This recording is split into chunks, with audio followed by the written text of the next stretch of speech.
네, 여러분 안녕하십니까? 네, 오늘 금요기도에 나오신 한 분 한 분을 주님의 이름으로 축복합니다.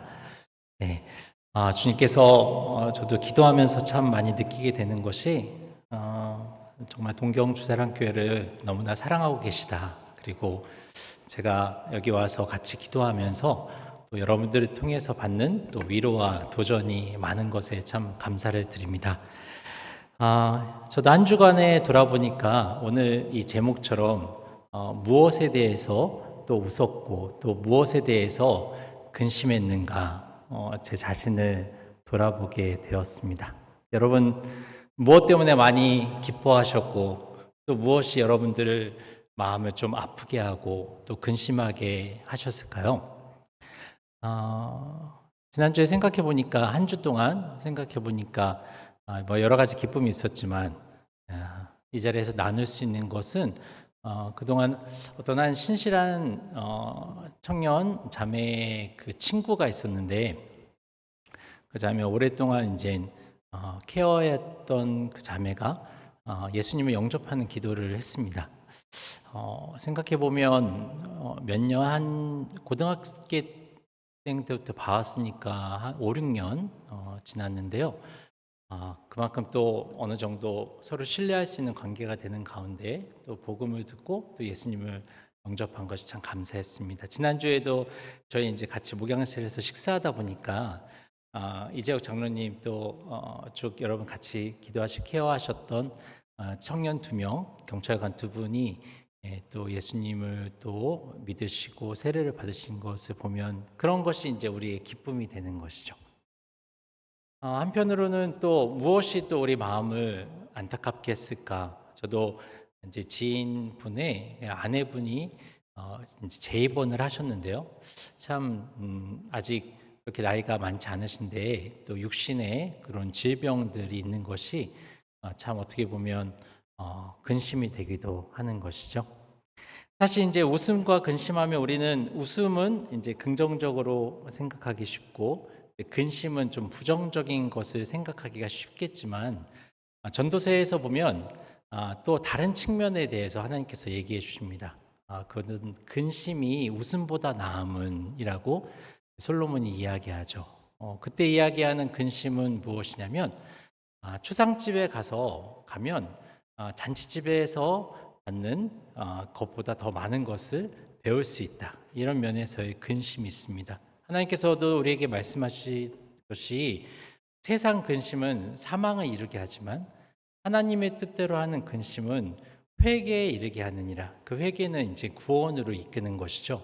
그래서 우리는 무조건 그냥 이분법적으로 웃음은 좋고 그다음에 근심은 나쁘다 이런 것이 아니라 어떤 기쁨인지 또 어떤 근심인지를 자 주님 안에서 분별할 필요가 있습니다.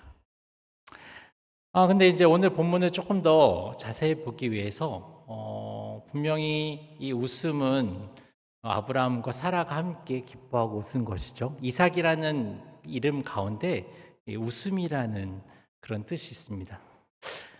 근데 참 하나님께서 놀라우신 것은 사라가 가지고 있었던 조금 부정적인 의미에서의 웃음을 참 기쁨으로 바꿔주셨다는 것. 이게 너무나 우리 삶에서 주시는 은혜가 아닐 수 없는데요. 처음에 사라는 왜 웃었을까? 그거는 이전에 이제 창세기를 돌아가서 보시면 여러분 큐티하시면 아시겠지만 아브라함이 모르는 가운데 천사를 영접했고 또 하나님의 약속을 받게 됩니다. 그래서 하나님께서 지금 사라가 어디 있느냐? 장막에 있다 하니까 아브라함에게 이제 말씀하시죠. 내가 내년 이맘쯤에 너에게 이를 것인데 사라에게 아들이 있을 것이다. 근데 이제 사라가 아시다시피 듣고 있었습니다. 그래서 사라가 그 얘기를 듣고 웃었죠.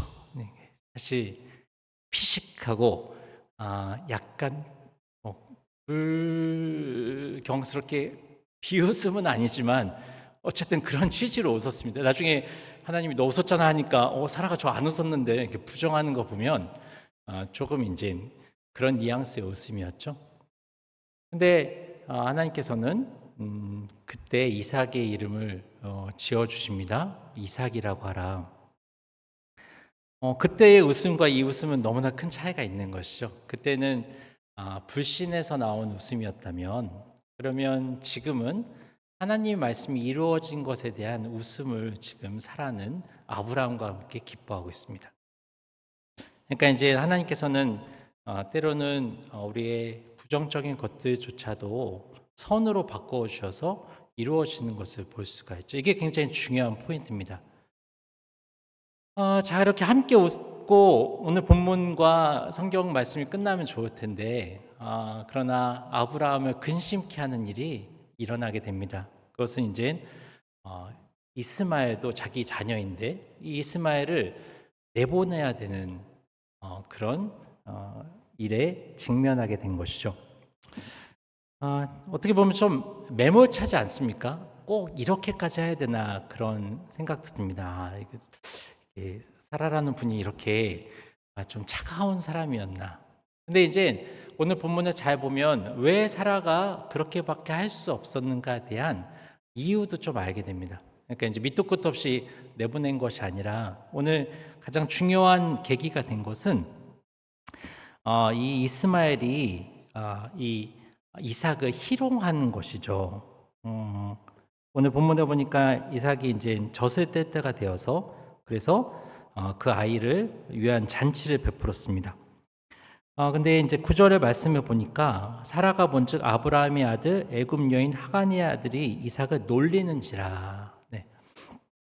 근데 이 이스마엘의 나이는 10대의 나이인데 이 이삭을 놀린다는 것이 사실 좀 어떤 의미에서는 이지매를 한 거죠.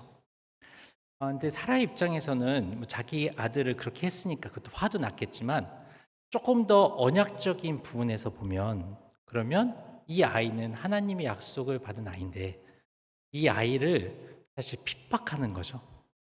그러면 하나님의 약속이 어떻게 이루어질지에 대한 조금 긍정적인 의미에서 해석하자면 이 사라의 걱정이 있었던 것으로 보입니다. 같이 둘 수 없는 거죠.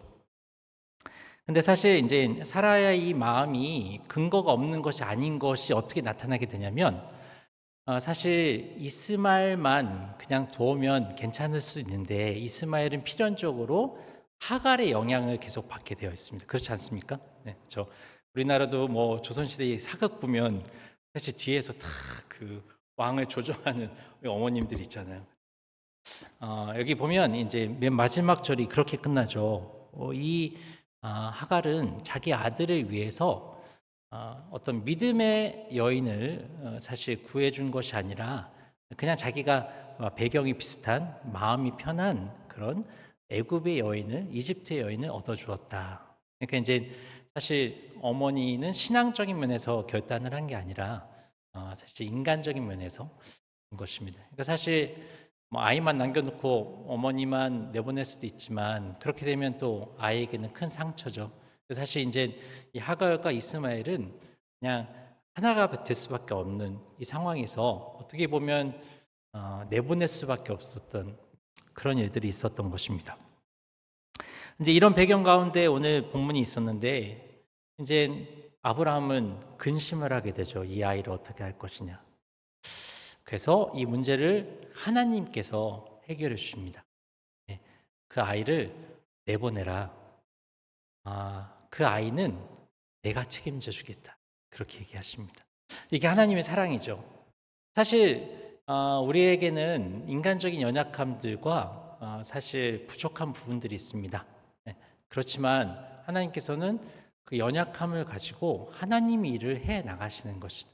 아까도 말씀드렸듯이 사라는 사실 불신앙이 들어간 웃음을 띄었지만 하나님께서는 그것을 진정한 기쁨으로 바꾸어 주셨습니다.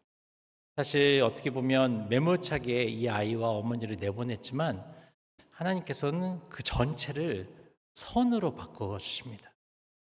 로마서 8장에도 보면 하나님을 사랑하는 자 곧 그 뜻대로 부르심을 받은 자에게는 모든 것이 합력해서 선을 이루신다라는 것과 마찬가지죠. 그러면 하나님께서 이 문제를 가지고 어떻게 선으로 바꾸어 주셨느냐? 놀라운 것은 이것을 하나님의 은혜와 율법의 관계로 가져가 주셨다는 것이죠. 갈라디아서 말씀인데요. 혹시 성경책이 있으신 분들은 갈라디아서 4장을 펴주시면 좋겠습니다. 갈라디아 4장 21절 이하가 되겠습니다.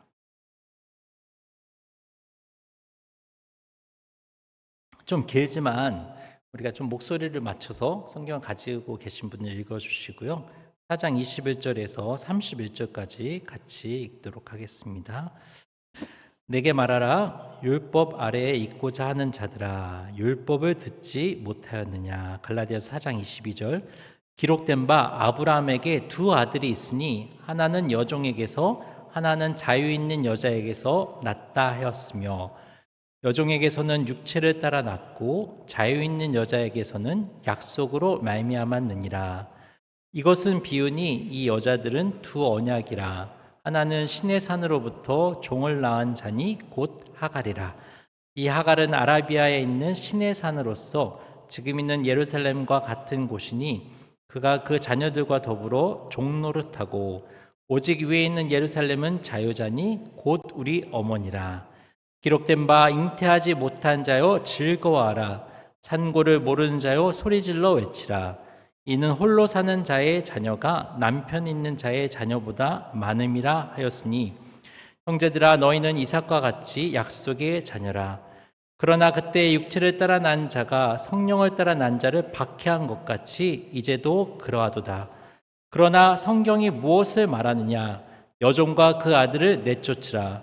여종의 아들이 자유 있는 여자의 아들과 더불어 유업을 얻지 못하리라 하였느니라. 그런즉 형제들아 우리는 여종의 자녀가 아니요 자유 있는 여자의 자녀니라. 참 놀랍죠, 그렇죠?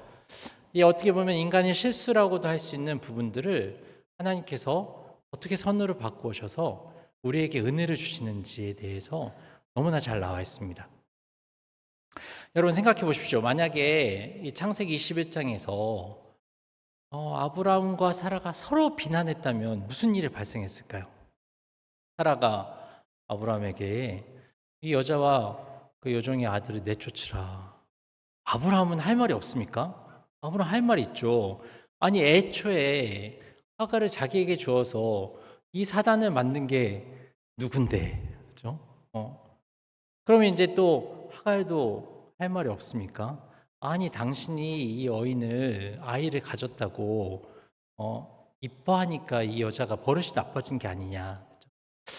서로 싸우고 다투고 어떻게 보면 부부 관계가 파탄이 날 수 있는 그 위기에서 어떻게 합니까? 아브라함은 이것을 자기가 가지고 와서 자기의 근심으로 만들어 간다라고 하는 것입니다. 마태복음 7장에 보면 너희가 비판하지 말라라고 되어 있죠. 하나님께서는 우리가 어떤 일에 대해서 비판함으로써 그 일을 끝낼 것이 아니라 어떻게 보면 서로의 허물을 사랑으로 덮어가는 가운데 그 문제를 하나님께 가져가라고 말씀하십니다. 그래서 마태복음 7장에 보면 유명한 말씀이죠. 구하라 그리하면 너에게 주실 것이요. 우리가 하나님께 무엇을 구할까? 이번 주일날 김전 목사님도 먼저 그 나라와 그 일을 구하라 말씀하실 테지만 사실 아브라함과 사라가 다른 걸 생각한 건 아니거든요. 두 사람도 어떻게 보면 하나님의 나라를 생각하고 하나님의 언약이 이루어지는 것을 바랬지만 방법이 달랐습니다. 그렇지만 그것을 가지고 서로의 허물을 덮어주면서 하나님께 지혜를 구할 때 하나님께서 우리 갈라디아서 4장에 나오는 것처럼 이것을 선으로 바꾸어 주셔서 우리에게도 유익을 주시는 것을 우리가 볼 수 있습니다. 우리는 어떤 문제를 가지고 왔을 때 하나님께 가지고 나갔을 때 하나님께서 그것을 바꾸어 주시는 것을 경험하죠. 이 근심하면 또 우리가 기도와 관련해서 생각나는 구절이 있습니다. 누구의 기도죠? 야베스의 기도죠. 야베스가 어떻게 기도합니까? 기도할 때 나의 지경을 넓혀달라고 기도를 합니다. 근데 사실 지경이 넓어지면 무엇이 따라서 넓어질까요? 무엇이 더해지겠습니까? 근심이 더해지죠. 여러분 생각해 보십시오. 어떤 분에게 있어서 기업을 경영하시는 분일 수도 있고 학교에서 가르치시는 분일 수 있는데 사실 기업이 더해지면 더해질수록 가지 많은 나무, 바람 잘 날이 없다. 그러면 근심이 더 많아지게 되어 있습니다. 우리가 연수가 더해지면 사실 근심이 많아질 수 있습니다. 요새는 굉장히 끼인 세대라는 이야기 하죠. 네, 이전에는 한 60대 되면 편안하게 노후를 보낼 수 있는 세대였는데 수명이 길어지다 보니까 60대 분들에게는 이 80대 어르신이 있고 그 다음에 자녀들이 있고 손주들도 있으니까 모든 사람들이 돌봐야 되는 그런 세대가 될 수도 있습니다. 그런데 야벳은 어떻게 기도하냐면 나의 지경을 넓혀 주십시오. 그는 아마 하나님 나라를 구했습니다. 그리고 나로 하여금 근심이 없게 하여 주사. 이건 좀 뻔뻔한 기도죠. 그렇죠? 지경은 넓혀 주시는데 근심은 하나님께서 가져가 주시도록 기도하고 있습니다. 물론 여기서 근심은 부정적인 의미의 근심일 것입니다. 그렇죠? 하나님께서 원하시는 근심이 있죠. 하나님께서 원하시는 근심은 어떤 근심일까? 이런 근심이라고 생각합니다. 아까 이 은혜와 율법의 관계를 얘기한 사도 바울이 이렇게 얘기합니다. 로마서 7장에 보면 오라 나는 곤고한 사람이로다. 이 사망의 몸에서 누가 나를 건져내랴. 이것은 하나님의 뜻에 따른 근심이죠. 회개로 이끄는 근심입니다. 어떻게 바울이라고 죄가 없었겠습니까? 네, 바울은 그것을 근심으로 생각했습니다. 하나님 저 같은 죄인을 용서해 주십시오. 나 같은 사람일수록 은혜가 필요한 것이잖아요. 그것을 로마 성도들에게 이야기한 것인데 그 다음에 이어지는 것은 찬송하리로다죠. 하나님께 그 근심을 맡겼더니 하나님께서 그 근심을 찬송으로 바꾸어 주셨습니다. 이것이 어떻게 우리가 믿음으로 살아갈 것을 보여주는 것입니다. 아브라함은 그 근심이 있었지만 너무나 감사하게도 하나님께서 그 근심을 거두어시고 하나님을 더 깊이 깨닫게 하십니다. 하나님께서 책임져 주신 하나님이시구나. 감찰하시는 하나님이시구나. 나중에 보면 아브라함은 그래도 이스마엘을 어떤 의미에서는 잘 돌봐 주었던 것 같아요. 이렇게 여종과 함께 내쫓았지만 나중에 보면 아브라함이 죽었을 때 그때 이삭과 이스마엘이 함께 아버지 아브라함을 장사 지냅니다. 나중에 보면 이제 에서가 물론 그것은 바른 행동은 아니었지만 이스마엘에게 가서 자기 신부감을 구해오거든요. 그러니까 이제 양가의 관계가 양호했던 것 같아요. 모르겠습니다. 아브라함이 여기서 내쫓고 나서 뭐 이렇게 또 뭔가 물질로 도와줬는지 아니면 정말 그 아들을 위해서 할 수 있는 게 기도밖에 없었으니까 기도를 했는지 잘 모르겠지만 어쨌든 그 관계를 하나님 안에서 아름답게 마무리 지었습니다. 그렇지만 중요한 것은 세상적인 근심을 하나님께 맡겼을 때 그거를 가장 가까운 사람과 비난하는 관계로 가지 않았을 때 하나님께서는 그것을 선으로 바꾸셔서 아브라함이 하나님께 대한 믿음이 더 깊어졌다는 것입니다. 그래서 나중에 이제 22장에 보면 드디어 무슨 사건이 생깁니까? 하나님께 다 맡긴 사람의 신앙의 모습을 볼 수 있죠. 물론 완성이라고 하기에는 그렇지만 어떻게 보면 아브라함의 신앙이 완성돼 자기의 사랑하는 독자 이삭을 하나님께 바치는 것으로 나옵니다. 따라서 우리는 하나님 앞에 우리의 근심을 내어놓을 수 있는 그런 하나님의 약속을 어디에서 붙잡을 수 있을까요? 그것은 로마서 8장에 나오듯이 자기 아들을 아끼지 아니하시고 우리 모든 사람을 위하여 내어주시니가 어찌 그 아들과 함께 이 모든 것을 우리에게 은사로 주지 아니하시겠느냐. 그렇게 하나님의 은혜로 일들이 마무리되는 것을 볼 수가 있습니다. 저는 참으로 아름답게 여러분들이 걷고 계신 것에 대해서 감사드립니다. 2월 8일 날 11주년을 맞이하게 되는데요. 제가 여기에서 참 너무나 도전을 받는 것은 여러분들이 11년간의 하나님 모든 인도하신 가운데 사실 부족하고 어려운 부분들은 사랑으로 덮어가시고 그리고 서로를 격려해 가시고 앞으로의 12년째를 믿음으로 바라보시는 모습이 정말 아브라함을 닮았다는 생각을 하고 있습니다. 아무쪼록 그런 의미에서 12년 위해서 간구할 때 이 좋은 모습이 더욱더 여러분께서 하나님 앞에서 열매를 맺어 가셔서 하나님 앞에서 합당한 그런 기쁨과 또 때로는 하나님께서 원하시는 근심으로써 그것을 통해서 하나님 역사를 맛보시는 모든 분들이 되시기를 축원드립니다. 기도하시겠습니다. 하나님 아버지 감사합니다. 오늘 평일의 마지막 밤에 사실 또 쉬고 싶고 또 이 세상 근심대로 자신을 맡겨버리고 싶은 그 환경 가운데서도 믿음으로 나오신 한 분 한 분을 주님께서 축복하여 주실 줄 믿고 감사를 드립니다. 아브라함이 했던 근심이 사실 우리 가운데 모두에게 있는 근심입니다. 주님, 우리가 믿음 가운데 주님께서 사랑하는 독생자 예수 그리스도 안에서 그 근심을 거두어 가시고 주여 우리의 부족함고 연약함조차도 선으로 바꾸어 가시는 하나님의 역사를 맛보는 이 기도의 밤이 될 수 있도록 주여 축복하여 주십시오. 그리함으로써 늘 믿음으로 승리하게 주여 이끌어 주시고 또한 12년째를 또 주님 안에서 사랑의 발걸음으로 나아가실 때 그 모든 사랑으로 또한 죄를 덮으시고 또한 승리해 가시는 또 주사랑교회 모든 성도님 되실 수 있도록 축복하여 주십시오. 이 모든 말씀 예수님의 이름으로 기도드립니다. 아멘.